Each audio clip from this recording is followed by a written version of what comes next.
Same ही रहता है। Robotic is a मतलब मिस टर्मिनोलॉजी है। रोबोटिक सर्जरी नहीं कर रहा है, नहीं करता करते। सर्जन ही है। ओके रोबोटिक वो हमारी सर्जरी को और आसान बना देता है, ओके। क्योंकि उसके इंस्ट्रूमेंट्स होते हैं ना, अपने हाथ को मिमिक कर रहे हैं। जस्ट इमेजिन, हमारी तो कोई बात सुनता नहीं है, अब हमारे हाथ से कोई इंस्ट्रूमेंट बात सुन ले कितना अच्छा मजा है नहीं। हम ऐसा करें तो वो इंस्ट्रूमेंट ऐसा बंद हो जाए, ऐसा कर तो खुल जाए, ऐसा रोटेट हो तो वो पूरा रोटेट हो जाए। उसकी फ्लेक्सिबिलिटी जो होती है ना रोबोट की आर्म्स की, दिस इज रियली गुड। उसकी इंस्ट्रूमेंट्स और लैब के इंस्ट्रूमेंट्स में ज़मीन आसमान का फ़र्क है। लैब मीन्स दूरबीन वाले इंस्ट्रूमेंट्स जो दूरबीन। रहते हैं। तो robotic is really good. And ये है कि आने वाले टाइम में आप 10 साल बाद देखोगे सब जगह रोबोट ही रहेगा। आई एम वेरी ग्लैड कि हम लोग ये चीज़ डिस्कस कर रहे हैं, जो कि काफ़ी टाइम निगलेक्ट किया जाता है, बिकॉज हम लोग को लगता है कि एक शर्म जैसा महसूस होता है सबको।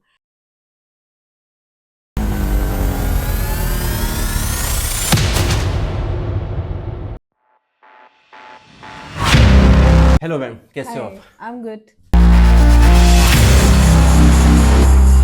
हमें पता चला है आज आपका रिजल्ट लगा है, तो अरे सब जगह न्यूज़ आ गई तो क्या? मैम किस चीज़ का रिजल्ट और आई मीन क्या अचीव किया है फिर से?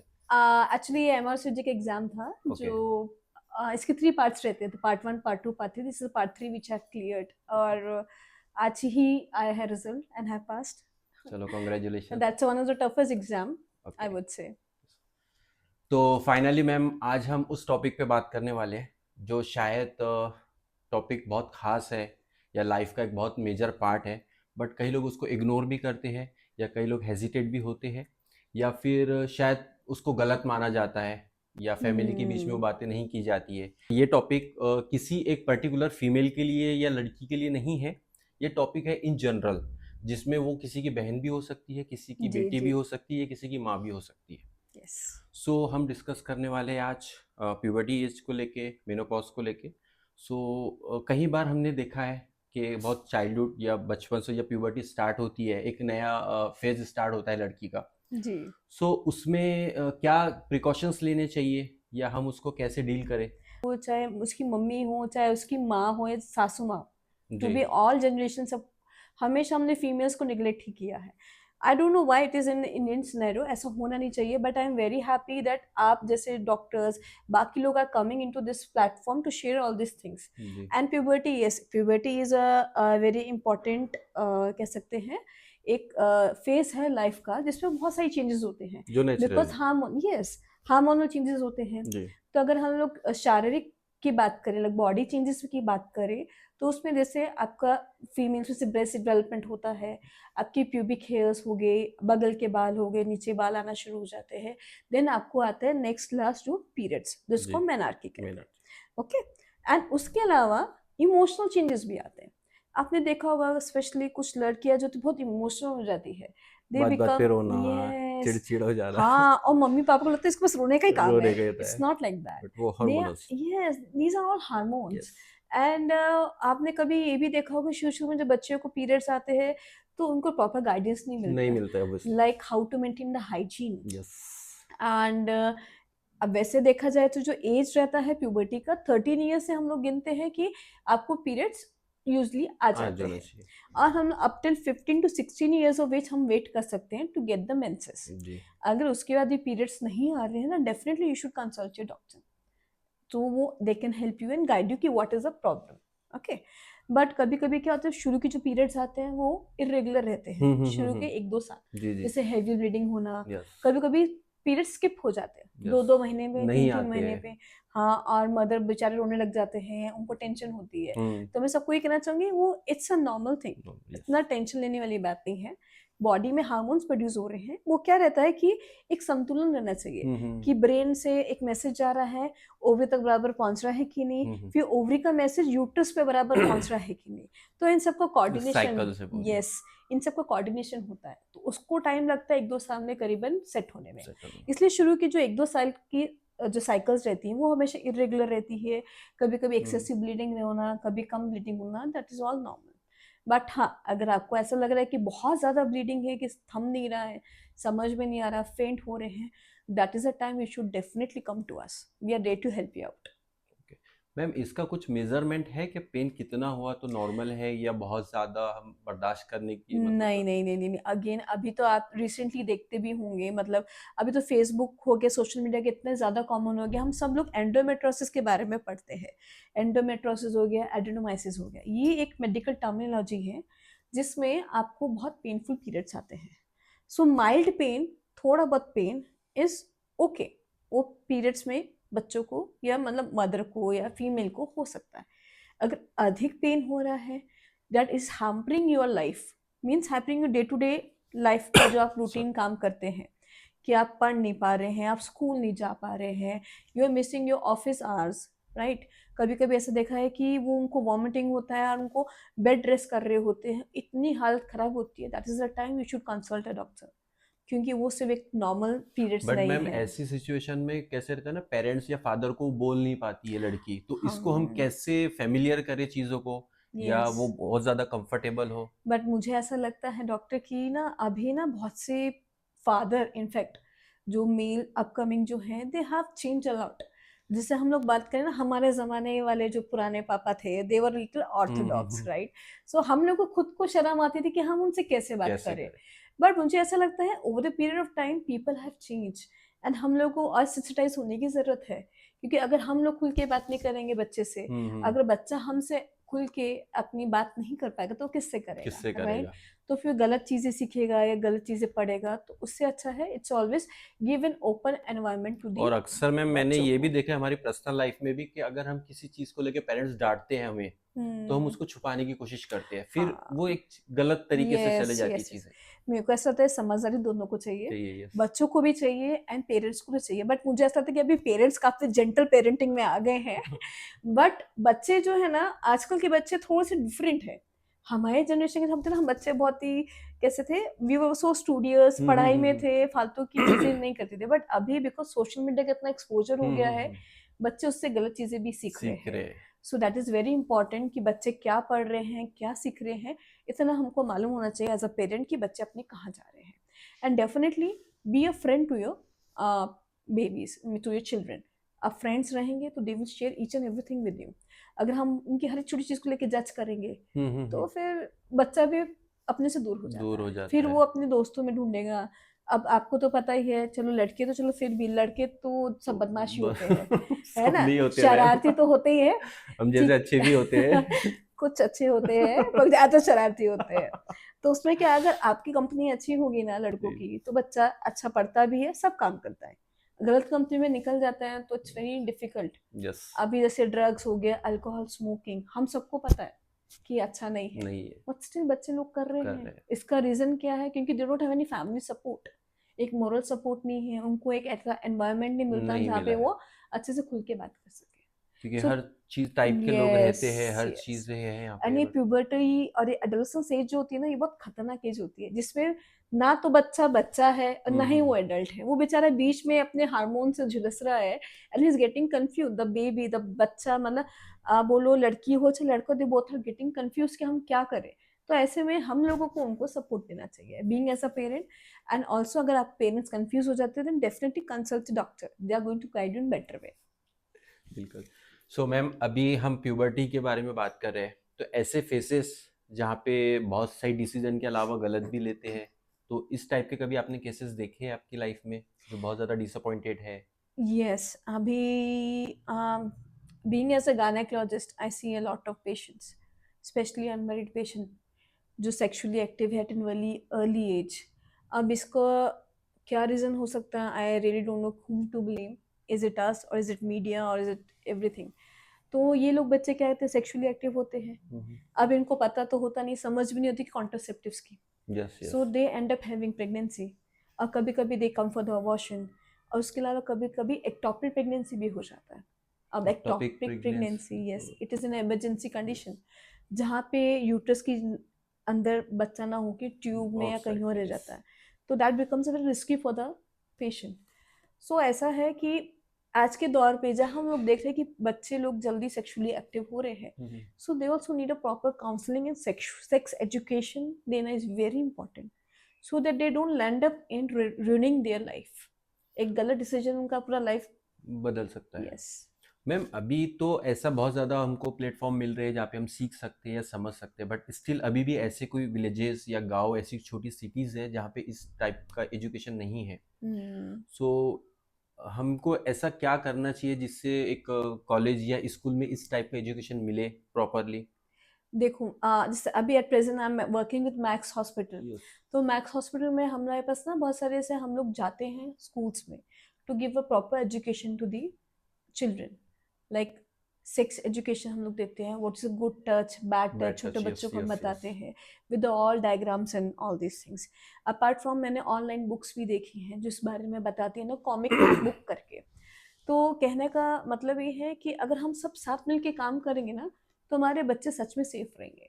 क्योंकि आप आजकल का माहौल इतना खराब है। कम्युनिकेशन ज़्यादा यस, ज़रूरी है। तो कम्युनिकेशन, ओपन कम्युनिकेशन बिटवीन बच्चे with their families and also teachers, ये सब मिलके काम करेंगे और डेफिनेटली बच्चों will have a very good outcome and उनको अच्छा गाइडेंस मिले कि क्या सही है क्या गलत है ना। बच्चे तो बच्चे ही हैं, बच्चे तो उनका बच्चे दिमाग इतना हैं, नहीं नहीं रहता है। आता है। बट क्या है, वो सिचुएशन वैसी रहती है कि वो अपने आप को बहुत बड़ा समझने लग जाते हैं। सो कसूर उनका भी नहीं है, बट ये है कि प्रॉपर गाइडेंस देना बहुत ज़रूरी है। तो इसमें स्कूल टीचर्स का रोल रहता है जिसमें वो सेक्स एजुकेशन इन करिकुलम डाल सकते हैं। डाल सकते हैं। वो नहीं कर सकते तो at least they can call some gynaec और any doctors to just give them a brief कि क्या है। जो उसके बाकी स्पेशलिस्ट या यस, एक्सपर्टीज रखते हैं। यस एंड फैमिलीज, मॉम हो गए, डैड हो गए, मम्मी पापा जो रहते हैं, they can guide their kids. Sex sex education just for लड़कों, सिर्फ लड़कियों के लिए नहीं है, लड़कों के लिए भी ऑब्वियसली। है, दोनों के लिए है। मैम जनरली हमने ऐसे पेशेंट्स देखे हैं जो बहुत बार बार पेशाब का इन्फेक्शन, जिसको हम यूटीआई बोलते हैं, हम्म। यूरिनरी ट्रैक्ट का पूरा इन्फेक्शन हो जाना, फीवर जिसमें आता है जनरली। सो ये एक बहुत ज़्यादा अनहाइजीन चीज़ों को ना रखते हुए, लाइक वैसे चीज़ों की वजह से भी देखो, होता है। यूरिनरी ट्रैक इन्फेक्शन जिसको बोलते हैं, पेशाब के जो इन्फेक्शन है उसके बहुत सारे रीजन हो सकते जी। हैं। जैसे नीचे का एरिया अच्छे से क्लीन नहीं नहीं करना, करना। हाइजीन मेंटेन नहीं यस। करना, that could be one of the reason. Second, sexually share disease, yes. मतलब इन्फेक्शन हो जाना जब आप बहुत जल्दी सेक्सुअली एक्टिव हो जाते हो। तो उसको प्रिवेंट करने के लिए you can always go for condoms. It's not just for the young patient, young people के लिए नहीं, सभी के लिए है। चाहे आप कोई भी इस्तेमाल करो, चाहे आपने कॉपर्टी लगवाया हो, चाहे आपने बंद करने का ऑपरेशन कराया हो, वो तो अलग है, that will protect against from the pregnancy, abortion. But condoms होते हैं ना, that will protect you from sexually share disease, okay, जिसमें एसटीडी, गोनोरिया, यस। क्लेमाइडिया, बहुत सारे, देयर सो मेनी होते हैं। तो उसको आप प्रिवेंट कर सकते just with the simple use of condoms. That is the advice which I will give to everyone. उसके अलावा intimate hygiene is very important. उसका क्लीनलीनेस करना, बार बार क्लीन करने की जरूरत नहीं है, twice in a day, that too with a गुनगुना पानी, सिंपल वाटर से। वॉश वगैरह की जरूरत नहीं रहती है, we don't recommend. Hmm. Simple आपको वाटर से क्लीन करें, that is also more than enough. उसके अलावा भी कुछ चीज़ें रहती हैं, जैसे जैसे मैंने आपको शुगर बताया, कभी कभी रिफ्लक्स वाला डिजीज भी रहता है जिसमें यूरिन वापस से ऊपर जाता है। So yes. वो मेरे को लगता है किडनी डॉक्टर ज़्यादा अच्छे से बता पाएंगे आपको। बट हाँ, there are many reasons. So कुछ अगर ऐसा रहता है then definitely contact your doctor, they will tell you कि क्या कर सकते मैम इसमें अब जब हम बात कर रहे हैं प्लेट्स की, तो जनरली लोगों को लगता है कि प्लेट्स दैट मीन्स की ब्लीडिंग का निकलना या हैं। उस टाइप से हम्म। सब चीज़ें थे, तो इसमें और भी टाइप्स के वाटर्स या फिर डिस्चार्जेस होते हैं, तो वो कितने टाइप्स के हो सकते हैं और हम उसको कैसे आइडेंटिफाई करें, या वो सही है या गलत है? देखो, अगर हम पीरियड्स की साइकिल की बात करते हैं, किसी का 28 दिन पे आता है, किसी का 35 डेज पे, किसी का 45 डेज पे। सो सबका अलग अलग रहता है, किसी का फिक्स साइकिल नहीं रहता है। नहीं होता। ओके, मतलब अगर एक पेशेंट का साइकिल 28 दिन पे आ रहा है, 31 दिन पे आ रहा है, पर दोनों का एग्जैक्ट टाइम पे आ रहा है, दैट मीन दोनों का नॉर्मल है। हम्म। उसका मतलब ये नहीं कि वो उसका एबनॉर्मल है क्योंकि उसको 30 दिन पे आ रहा है। हम्म। सो हर एक पेशेंट का साइकिल अलग अलग रहता है। यस। अगर साइकिल में ऐसा है कि बहुत ज्यादा डिलेड साइकिल आ रही है, मतलब 2-2 महीने तक पीरियड्स नहीं आ रहे, 3-3 महीने, 4-4 महीने, then definitely something is wrong. आपके तो पॉलिसिस्टिक ओवरी है, कुछ तो प्रॉब्लम है, कुछ तो लोचा है, तो उसका ट्रीटमेंट करना जरूरी है। तो वो इम्पोर्टेंट है। और अगर बार बार पीरियड्स आ रहे हैं, 15-15-20 दिन पे ब्लीडिंग आ रही है, वो भी हैवी ब्लीडिंग, तो कुछ गठन होने के चांसेस हो सकते हैं, या पॉलिप जिसको जिसको ओवरग्रोथ बोलेंगे। कहते हैं, वो एक चांसेस हो इसके सकता है। लक्षण क्या हो सकते हैं मैम? इसमें फाइब्रोइड में ना मोस्टली पेशेंट को ब्लीडिंग ज्यादा हो सकता है, कभी कभी पेन भी होता है। पेन भी और होता है? बहुत ज्यादा फाइब्रोइड होना बड़ा बड़े, तो आपको पेट में से होता है कि अंदर प्रेगनेंसी तो नहीं है, ओके ओके पता ओके। चलता है कि वो फाइब्रोइड है, तो यस। वो भी निकलता है। और कभी कभी आपको प्रेगनेंसी रहने में भी तकलीफ होती है, तो ये रहता है। और जो डिस्चार्ज आप पूछ रहे थे, डिस्चार्ज के भी अलग अलग टाइप रहते हैं। जैसे कर्डी डिस्चार्ज, फटे दूध जैसा होता है, वो हम्म। फंगल इन्फेक्शन होता है। सिंपल स्लाइमी सा डिस्चार्ज होता है, बदबूदार, तो वो बैक्टीरियल इन्फेक्शन हो सकता है, बैक्टीरियल वेजिनोसिस, नॉट इन्फेक्शन। मतलब एबनॉर्मल क्या कहते हैं, संतुलन बिगड़ जाता है अपने बॉडी में जो माइक्रोब्स रहते हैं, उसका होता उसकी है। वजह से होता है। सो मैम, जो फ्लो की एक क्वांटिटी होती है, इसको हम कैसे मेजर करें कि देयर जो इज नो फ्लो रहे? Strict criteria to measure quantity, नहीं है, इट अगेन क्योंकि वेरीज मैंने फ्रॉम अक्सर पेशेंट टू सुना है कि पेशेंट। एक पैड चेंज करे या दो पैड चेंज करे, लाइक मीन्स वो एक रहता है हाँ देखो, मिसकॉन्सेप्ट। हाँ मेंस्ट्रुअल हाइजीन में दिस इज वेरी इंपॉर्टेंट कि जब आपको पीरियड्स आते हैं तो नीचे के लिए तो क्लीन करना ही करना है। उसके अलावा try to change your pad at least 3 times a day. 6-8 घंटे में पैड चेंज करो, चाहे फ्लो हो या ना हो। वो इसलिए क्योंकि आप पैड चेंज नहीं करोगे, उसमें गंदा खून तो पड़ा सब वो रहेगा, गंदगी तो है। वो इन्फेक्शन करता है create. So there is no point in keeping it more long. अभी तो टैम्पून्स भी पहले भी थे, अभी भी आए हैं सैनिटरी टैम्पून्स, पैड्स, ये यस। सैनिटरी पैड टैम्पून्स हो गए। टैम्पून्स में मेन है कि उसको निकालना नहीं भूलना है, अगर भूल के तो इन्फेक्शन करता है, इन्फेक्शन का तो सोर्स वो है। इम्पोर्टेंट है। तीसरा आता है मेंस्ट्रुअल कप। तो यस। मेंस्ट्रुअल कप जैसे जो सेक्सुअली एक्टिव पेशेंट्स रहते हैं, मैरिड पेशेंट्स, उनके लिए इजी टू यूज़ है और एनवायरनमेंट फ्रेंडली है। इसके कोई ड्रॉबैक्स कब के? नो, नो, अगर आप करेक्टली यूज़ करते हैं, अच्छे से वॉश करके रखते हैं, इट डजंट कॉज एनी या बहुत लॉन्ग टर्म के लिए यूज करने से वहाँ पे कोई रैशेस या इस टाइप का हार्म। नो, इन्फेक्शन होना नहीं नो, नो, नथिंग। है? सो मैम, अभी जैसे हम बात कर रहे थे कि अभी जो यंग जनरेशन को लेके, तो अभी ये बहुत ट्रेंड में चल रहा है, लिविंग रिलेशनशिप एंड ऑल। सो इसमें कहीं ना कहीं प्रेगनेंसी हो ही जाती है, तो इसमें फिर कई बार कुछ मेडिसिन जो ली जाती है, इमरजेंसी पिल्स की बात, इमरजेंसी आई पिल्स, पिल्स, राइट। यस। सो सो यस, उनके लिए भी मेरे को उसका एक क्या है। ड्रॉबैक रहेगा मैम इन फ्यूचर, अगर फिर से वो नॉर्मली प्रेगनेंसी चाहते हैं? देखो, आई पिल्स हो गए या एमटीपी पिल्स, अबॉर्शन की पिल्स, वो आपको फ्यूचर प्रेगनेंसी में प्रॉब्लम नहीं करती है, पहला तो ये। सेकंड, बट आई पिल आपकी साइकिल्स को गड़बड़ कर देता है। I pill means it's an emergency, emergency, it's not, it's क्या बोलते हैं, बैकअप प्लान है, वो मेन प्लान नहीं नहीं नहीं है, है, ओके। तो लोग उल्टा कर देते प्लान हैं। बी है। Yes. So basically, to avoid pregnancy, it's always better to start with contraceptive methods. बहुत सारे हैं प्रिवेंशन मेथड्स। कॉन्डम, जिससे मैंने अभी आपको बताया, पिल्स होती हैं। अब बहुत लोगों में मिथ है, पिल्स खाओगे तो मोटे हो मोटे जाओगे, हो जाओगे, सेकंड टाइम फैल प्रेगनेंसी जाते नहीं हैं। होगी, ये भी मतलब बहुत सुना है हमने। It's nothing like that, pills are very safe. अभी तो ओके। लो डोज हम लोग दे सकते हैं, जिससे आपको वेट गेन नहीं होता है, और जब भी आप पिल्स छोड़ देंगे तो आपको प्रेगनेंसी भी तुरंत रह जाती है। ओके। सो आईपीएल जो है बैकअप मेथड है, it's not a main method. So बहुत सारे मेथड रहते हैं। कॉन्डम मैंने आपको बताया, जी। पिल्स जो रहती हैं, जी। टैबलेट्स जो गर्मियों तो गोलियां 21 दिन की गोलियां रहती हैं, those are also very safe. But ये you should consult your doctor, खुद से घर बैठे बैठे दवाइयां नहीं नहीं खानी लेना। है। ये सबके लिए मैं है। तो साक्षी मैम ने तो कहा था बोले कि ले नहीं नहीं सकते नहीं हैं, नहीं नहीं सेफ है। नहीं, क्योंकि इसमें भी ना कुछ इफ एंड बट्स है। मतलब वैसे तो सेफ है, पर जैसे इनका बहुत ज्यादा हाई ब्लड प्रेशर है, जैसे बहुत ज्यादा ओबेसिटी है, तो उन लोगों में भी अवॉइड दिस थिंग। ओके। इसलिए देन आता है कॉपर टी। कॉपर टी तो बेचारी ऐसे बदनाम बदनाम कर है, रखी है बहुत सब ज्यादा लोगों ने। बदनाम। मैं इसको क्लियर करना चाहूंगी, copper T is really a very good device, it is safest. आप 380A वाला कॉपर टी लगवाओ 10 ईयर्स का, आपकी छुट्टी, you don't need to do any operation. क्योंकि ऑपरेशन जो होता है परमानेंट ऑपरेशन रहता है, उसको खोल नहीं नहीं सकते। सकते। खोलेंगे तो कितने chances of pregnancy, that's very less as compare to copper T. Copper T reversible device है, जब निकलना आपका झट से प्रेग्नेंट हो सकते हैं। जब स्विच ऑन एंड ये स्विच ऑफ। सबसे बड़ा मिथ कॉपर टी ना कि हमारी ब्लीडिंग बहुत ज्यादा हो जाती है, वो चुभेगा धागा, इट्स चुभेगा, नॉट यस। Like that. देखो, कोई भी हम डिवाइस डालते हैं, शुरू के 3 to 6 months, हाँ थोड़ा ज्यादा ब्लीडिंग हो सकता है, but that is manageable. Okay, 6 months के बाद it doesn't really cause any problem. Copper T हो गया, फिर इंजेक्शंस भी आते हैं, वो भी सुना होगा, 3 3 महीने पे एक लेते इंजेक्शन हैं, लेना। यस। वो injection, those injection also good, but main problem with injection क्या है कि आपको जब भी नेक्स्ट प्रेगनेंसी रखनी है तो कम से कम 1 साल का वेट करना होता है, क्योंकि 1 साल लगता है उसको फर्टिलिटी को वापस आने में। So these are many things. And यहाँ तो नहीं है, पर बाहर में ट्रांसडर्मल अपने सब इम्प्लांट्स भी डाल सकते हैं। ओके। जो हाथ में हम इम्प्लांट, छोटी सी चिप रहती है, वो डाल सकते हो, 3 साल तक काम जो करती मोदी जी नोट में डालने वाले थे 2000 की। हाँ, डाले नहीं पर। तो ये रहता है। सो ये है कि आपको कुछ भी कॉन्ट्रासेप्टिव डिवाइस या कुछ भी कॉन्ट्रासेप्शन के बारे में पूछना है, प्लीज कंसल्ट अ स्पेशलिस्ट, क्योंकि क्वालिफाइड वो डॉक्टर। आपको हाँ अच्छे से सलाह देंगे। क्योंकि कभी कभी होता है पिल्स आगे पीछे हो जाती है, मिस कर देते हैं। So these are safe but need to be taken proper proper. Guidance. So finally ma'am, आपने कहाँ से आपका एजुकेशन किया है, आपका कुछ? देखो मैं दिल्ली फैमिली हिस्ट्री? में पली बड़ी हूँ, 12th मेरी वहीं से हुई है। जी। देन पीएमटी का एग्ज़ाम दिया था, देन गुजरात अहमदाबाद में मेरा बी एमबीबीएस एंड पीजी हुआ है। फिर वहीं पे मेरे डॉक्टर विनीत मिश्रा सर थे, मेरे मेंटर थे, जिनके अंडर मैंने लैप्रोस्कोपी, इनफर्टिलिटी, आईवीएफ सब सीखा। फिर इसके बाद शादी हो गई, फिर हम नागपुर आ सारे गए।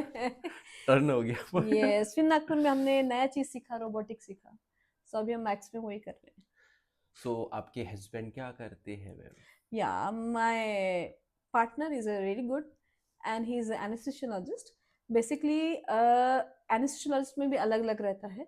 So he is into more into high risk patients, like cardiac patient हो गए, यस, यस, transplant यस। वाले patients हो गए. So वो सारे he is all rounder, वो सारे हाँ, केस करा लेता है, छोटे से एक्चुअल हम बड़े भी जानते हैं केसेस. काफ़ी अच्छे से साहिल सर को। हाँ, तो he is but very cool ठीक है, and हम हमारे calm. ऑडियंस को बताना चाह रहे थे इसलिए आपसे। Yeah, सो yeah. मैम, जैसे आपका जो कॉलेज हुआ है या जो भी हुआ है, इस टाइम पे ऐसे कोई फनीएस्ट मोमेंट्स या आपका जो मेमोरेबल कुछ रह जाता हाँ है, तो था ऐसे ना, कुछ? फर्स्ट ईयर में जब हम एमबीबीएस क्लास में जाते थे, बाबा रे वो एनाटॉमी की क्लास, वो वो तो मुन्ना हर भाई कोई एमबीबीएस परेशान। देखिए, यस। नई बॉडी लेकर वो अलग से वही हाल होता था। एक बॉडी पे 15 20 25 20 जने लोग खड़े नहीं। रहते थे, क्या करते थे क्या नहीं कोई कुछ समझ में नहीं आता था। और फॉर्मुले की जो बदबू आती थी, बाबा रे कितने लोग बेहोश हो जाते थे। That was very funniest thing. तो एक्चुअल वो इंस्पायर्ड वाला ही पार्ट रहता था क्योंकि एक्चुअल रियल में वही हो रहा यस, है। इनफैक्ट मेरी एक फ्रेंड थी, हमारे साथ ही रहती थी, तो जैसे कल एग्जाम है तो एक दिन पहले वो बोन लेके सोती थी, वो फीमर वाली बोन, बड़ी बोन नहीं होती अपने पैर की, वो ले लेके सो जाती थी। ताकि मैंने कहा अच्छे ये से पढ़ क्या, पाए। यस अंदर घुस जाए, अपने आत्मा आ जाए एनाटॉमी के, भैया पढ़ लो पढ़ लो। That was very funny. And काफी चीजें ना ऐसे लगता था कि क्यों पढ़ रहे हैं, जैसे माइक्रोबायोलॉजी होता था, pathology, we were not so into keen, क्योंकि मेरे को था कि सर्जन बनना है भैया, सर्जन हम्म। बनना है। तो मैं मतलब मैं इसके बारे में क्यों पढूं, उतना रोते रोते पढ़ते थे ना हम लोग। बट नाउ वी रियलाइज कि these subjects were also very important, कि माइक्रो पता होगा तभी तो हम एंटीबायोटिक्स दे नहीं पाएंगे। पाएगी। Yes, yes. यस। तो आपको कुछ और फील्ड में जाना था पहले या फिर ऐसे नहीं, कुछ बचपन से ही मेरे को लगता है कि मेरे को तो सर्जन बनना है। बनना था पहले आपको? मैं सोच रहा कि ऑप्थेल वाला बन लेती, मैंने कहा इतनी छोटी छोटी चीजें कहाँ से देखेंगे, इतना नहीं हो पाएगा, बहुत फोकस चाहिए बाबा। फिर सोचा कि ऑब्स्टेटिक्स बन लेते हैं, गायनेक वो भी अच्छा है, बच्चों को मतलब डिलीवरी करवाना, डिलीवरी। हैप्पीनेस देना। बट आजकल के तो हमारा धंधा भी मंदे में चल रहा है, लोगों ने बच्चा करना बंद कर दिया यार। अभी लोग seriously the people have stopped. ये तो गवर्नमेंट का रूल है ना मैम, बच्चे दो ही अच्छे। हाँ, दो अच्छे पर दो भी नहीं कर दो रहे हैं भी नहीं कर ना, रहे। वो तो दो भी नहीं कर रहे हैं, वो डबल इनकम नो किड्स वाला हिसाब चल रहा है, न्यू टर्मिनोलॉजी लोगों ने इन्वेंट किया है। एंड मैं पेशेंट को सीरियसली देख रही होती कि भाई क्या करूँ मैं इनका। गाने तो मैंने इनके लिए उठाई थी, अब इन्होंने मना कर दिया, हम बच्चे नहीं कर रहे हैं। सो अभी गाने भी एवरग्रीन ब्रांच नहीं रही है। सॉरी। ठीक। तो मैम, और जैसे एक होता है कि पता नहीं मुझे बोलना सही है या नहीं, हम्म, एक तो खूबसूरती होती है, ब्यूटी हम्म, होती है, एक तो टैलेंट होता है। हम्म। अब आप में दोनों ही है। हाँ, तो thank you for the complement, मेरे हस्बैंड को भी बताना प्लीज, हाँ वो कभी एग्री नहीं करते इससे। सो इसका कभी ड्रॉबैक या कुछ ऐसा फायदा कभी हुआ है आपको? जैसे एक होता है कि भाई नहीं ड्रॉबैक यार, कोई मतलब। मार्क्स नहीं देता था, कोई मार्क्स नहीं देता था। आप बोलोगे तो मार्क्स मिलते थे। सच में कोई मार्क्स नहीं देता था, ये जो सब मिथ है, आप बीता है पढ़ो ऐसा और कुछ पढ़ के जाओ तो मार्क्स देते थे, दैट्स ट्रू। मतलब कभी कुछ ट्राई किया आपने? जैसे कोई मुझे एक्टर बनना है, लाइक ऐसे कुछ नहीं मॉडलिंग, लाइक यार, ऐसे मैं कभी? बहुत बोरिंग बंदी थी अपनी लाइफ में, मेरे को एक फोकस रहता था कि मुझे ये चीज करनी है तो करनी है। मैं थोड़ी जिद्दी टाइप की लड़की हूँ, कि अगर मुझे लड़कियां तो सारी लैप्रोस्कोपी, जिद्दी होती है बट नहीं नहीं होती। सारी नहीं होती, अभी पाला कम पड़ा है। तो मेरे का दिमाग में ये था कि मुझे एक सर्जन बनना है। एंड जब मैं पीजी कर रही थी ना, तो मैं देखती थी लोग लैप्रोस्कोपी करते थे, उस वक्त हमको अक्ल नहीं होती ना कि लैप कैसे करते थे। हम्म। उनको देख के हम खुश रहते थे, अरे बाबा ये एक सर्जरी तो मुझे आनी चाहिए। हम्म। फिर ऐसे करके लैप्रोस्कोपी सीखा, फिर लैब करते करते करते फिर ऐसे हमारे यहाँ मैक्स में आ गए रोबोट वाले। फिर मैं कहा ये चीज़ क्या है, ये चीज़ मुझे सीखनी है। फिर रोबोट देखा तो लगा यार दिस इज रियली फैसिनेटिंग। पता नहीं लोगों को अभी भी अवेयरनेस नहीं है, पीपल दे स्टिल थिंक कि robot is something which is not good. But उल्टा है, देखो आज के डेट में आर्टिफिशियल इंटेलिजेंस सब जगह है, राइट। एक छोटे से हम लोग फोन बात करते हैं माइक्रोफोन में, एवरी सब जगह है। बट कुछ अगर एआई अगर हेल्थ में आता है, that is good for us. क्या इन फ्यूचर डॉक्टर को रिप्लेस करेगा एआई और देखो एआई टेक्नोलॉजी? डॉक्टर को रिप्लेस कर सकता है, बट सर्जन को नहीं, नहीं यार कर सर्जन तो सकता। रहने वाले हैं। अब अभी भी वैसे भी रिप्लेस करे, कहीं फार्मासिस्ट ले या फिर गूगल ले, देखो ऐसा तुरंत निकाल लेते है, मेडिसिन। हाँ, देखो ऐसा है, AI up to some limit अच्छा है, हम्म, ठीक है, डायग्नोसिस कर देगा, दवा दे देगा, बट वो इमोशनल टच नहीं देगा नहीं दे ना। पाएगा। अब एक पेशेंट मेरे पास आएगा, शी इज हैविंग समथिंग, जिससे बैड ऑब्स्टेटिक हिस्ट्री, एक भी बच्चा नहीं है, बार बार अबॉर्शन हो रहा है, तो एआई करके हाँ चलो ये दवा लेके चले जाओ, इन ये कर लो। अरे बाबा, पेशेंट को इमोशनल टच भी तो चाहिए, तो साइकोलॉजी एंड या साइकेट्रिस्ट कभी नहीं जाएंगे, वो भी नहीं, रहेंगे वो भी रहेगी। उनका जॉब नहीं जाएगा सो तो मैम इसमें भी साइकोलॉजी मतलब साइकेट्रिस्ट की बहुत ज़्यादा ज़रूरत पड़ती ही होगी, ये मतलब इस टाइप का जो जनरेशन साइकिल चलता है है जैसे। ना। अभी आप देखो ना, आए रोज पेपर में हम कितना पढ़ते हैं, ये यंग बच्चे जो एमबीबीएस जैसे कर रहे हैं, करते करते दे कमिट सुसाइड।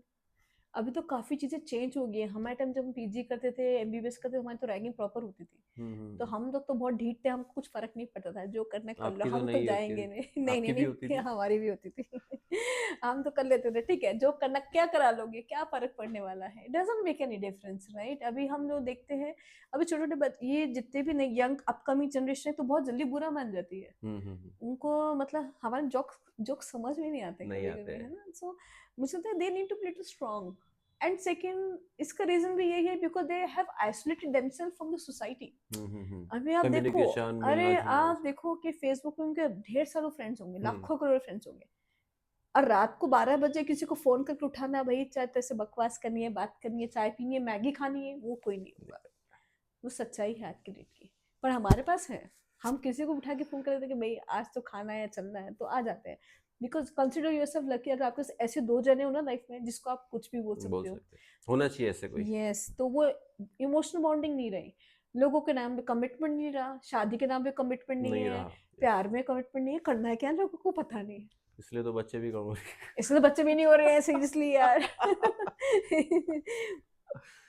सो मैम जो अभी रोबोटिक की हम बात कर रहे हैं, तो रोबोटिक में क्या हमको अब कुछ नया देखने को मिल रहा है, या वो जो डॉक्टर जो पहले करते थे उसमें और इसमें क्या डिफरेंस है? देखो, doctor himself from the society. अभी आप देखो, कम्युनिकेशन, मिलना अरे जुलना आप सब। देखो कि फेसबुक में उनके ढेर सारे फ्रेंड्स होंगे, हम्म। लाखों करोड़ फ्रेंड्स होंगे, और रात को 12 बजे किसी को फोन करके उठाना, भाई चाहे तैसे बकवास करनी है, बात करनी है, चाय पीनी है, मैगी खानी है, वो कोई नहीं होगा। वो सच्चाई है आज की डेट की, पर हमारे पास है, हम किसी को उठा के फोन कर देते हैं कि भाई आज तो खाना है, चलना है, तो आ जाते हैं। बिकॉज कंसिडर योरसेल्फ लकी, अगर आपके ऐसे दो जने हो ना लाइफ में, जिसको आप कुछ भी बोल बोल सकते हो। सकते हैं, होना चाहिए ऐसे कोई। यस, तो वो इमोशनल बॉन्डिंग नहीं रही, लोगों के नाम पे कमिटमेंट नहीं रहा, शादी के नाम पे कमिटमेंट नहीं नहीं है, रहा। यस। प्यार में कमिटमेंट नहीं है, करना है क्या लोगों को पता नहीं है। इसलिए तो बच्चे भी कम हो इसलिए बच्चे भी नहीं हो रहे हैं सीरियसली यार सो मैम जो अभी रोबोटिक की हम बात कर रहे हैं, तो रोबोटिक में क्या हमको अब कुछ नया देखने को मिल रहा है, या वो जो डॉक्टर जो पहले करते थे उसमें और इसमें क्या डिफरेंस है? देखो, डॉक्टर सेम ही रहता है, रोबोटिक इज अ मिस, मतलब मिस टर्मिनोलॉजी है। रोबोटिक सर्जरी नहीं कर रहा है, नहीं करता करते। सर्जन ही है। ओके। रोबोटिक वो हमारी सर्जरी को और आसान बना देता है, ओके। क्योंकि उसके इंस्ट्रूमेंट्स होते हैं ना, अपने हाथ को मिमिक कर रहे हैं। जस्ट इमेजिन, हमारी तो कोई बात सुनता नहीं है, अब हम्म। हमारे हाथ से कोई इंस्ट्रूमेंट बात सुन ले, कितना अच्छा मजा है नहीं। हम ऐसा करें तो वो इंस्ट्रूमेंट ऐसा बंद हो जाए, हम्म। ऐसा कर तो खुल जाए, ऐसा रोटेट हो तो वो पूरा रोटेट हो जाए। उसकी फ्लेक्सिबिलिटी जो होती है ना रोबोट की आर्म्स की, दिस इज रियली गुड। हम्म। उसकी इंस्ट्रूमेंट्स और लैब के इंस्ट्रूमेंट्स में ज़मीन आसमान का फ़र्क है। लैब मीन्स दूरबीन वाले इंस्ट्रूमेंट्स जो दूरबीन। रहते हैं, तो robotic is really good. And ये है कि आने वाले टाइम में आप 10 साल बाद देखोगे सब जगह रोबोट ही रहेगा। ये है कि अभी लोगों को थोड़ा टाइम लगेगा, अवेयरनेस होना ज़रूरी है, हो सकता है टाइम हो जाए।